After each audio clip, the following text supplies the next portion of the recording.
عجب ولا داخلي وزيت مسخ خراب ده دخيل دي نجيب اجيب غنى راوزي شطور دیدی ندیدی صاحب صدای عجیب و غریب شکم هیچ کس خبر نمیشه بیغم باشه حجوانی مکلو لسنگ کم بکو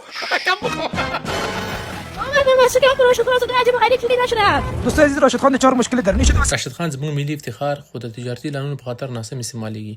راشد خان یو نړیوال ستوری د افغانستان د کرکټ غرور او د هر افغان زړونو ته نږدې نوم دی. هغه نه یوازې لوبو په ډګر کې ستوری دی بلکې هیواد نوم یې هم په نړۍ کې لوړ کړی. خو دا وروستی اعلان چې د انټرنیټ یو خصوصي کمپنۍ لخوا خپور شوی ډېرو خلکو ته د پوښتنې وړ ګرځېدلی. آیا راشد خان شخصیت باید داسې شبکې لخوا وکارول شي چې له کلونو راهیسې خپلو کارکوونکو لپاره نه د خدماتو کیفیت لوړ کړی او نه یې انټرنیټ بیې راټیټې کړي او نه یې مناسبې کڅوړې وړاندې کړي دي.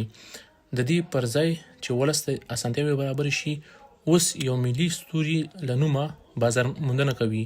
دا یوازې مشتریانو د باور جلبولو هڅه ده، خو په داسې طریقه چې ان د راشد خان شخصیت ته هم بې احترامي ښکاري.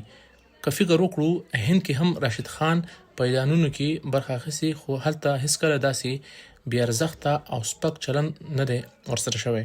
خو دلته دننه په افغانستان کې له نوموړي څخه داسې استفاده کیږي چې ان عامو خلکو ته هم سپک ښکاري.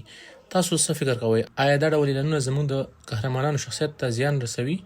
خپل نظر مو شریک کړئ او دا ویډیو تر پای وګورئ. دخیل دی نجیب اجیب غنى راوزي شطور دیدی ندیدی صاحب صدای عجیب و غریب شکم هیچ کس خبر نمیشه بیغم باشه حجوانی مکلو لسنگ کم بکو دوستای عزیز، راشد خان د چهار مشکل درنی شد. صدای عجیب غریب میشنوه. اوه شنیدی وضعیت داخلی راشد خان خرابه. باز بولانی گندنه زیاد خوردی؟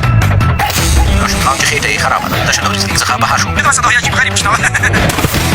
فوراً برگردید، صحت راشد خان خوب نیست. خان صاحب دستور څنګه رامخته شو؟ آیا صدای شکم شما انسان سی متفاوت؟